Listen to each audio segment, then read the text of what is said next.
Most pool owners reach for algaecide too fast. In a chlorine pool, chlorine is usually the first and easiest algae killer because it adds the fewest long-term problems when used correctly. But chlorine only works right when the basics are right. Start with pH, and pH matters for more than comfort or LSI. It changes both chlorine effectiveness and algae preference. Lower pH increases chlorine's killing strength. But here's the important detail. Once CYA is in the water, the increase in chlorine killing power from lowering pH is greatly reduced. It still has some effect, but not nearly as much as it would with water with no CYA.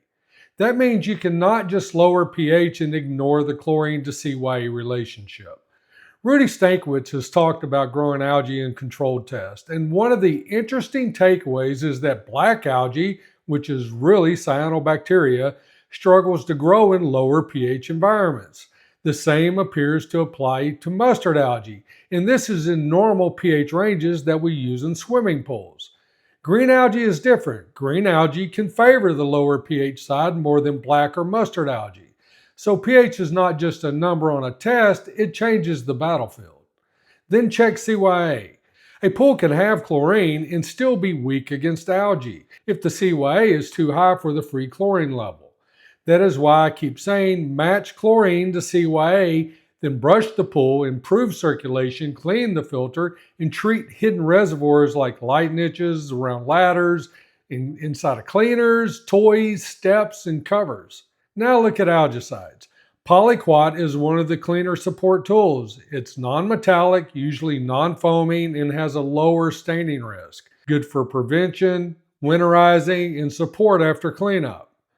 Regular quat algaecides are cheaper and can help with light green algae pressure, but they can foam badly in spas, waterfalls, fountains, and aerated pools. Ammonium sulfate or yellow out type products are tactical tools for stubborn mustard or yellow algae, but they can create chlorine demand and chloramine cleanup.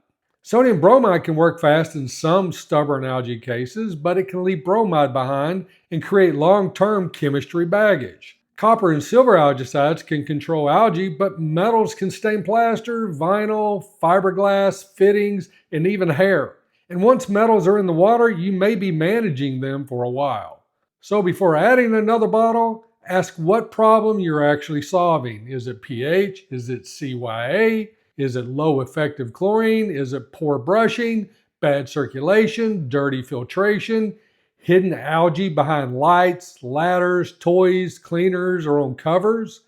The best long-term strategy is effective chlorine, correct pH, good brushing, good circulation, and good filtration. Algaecides are tools, but first, make sure you're solving the right problem.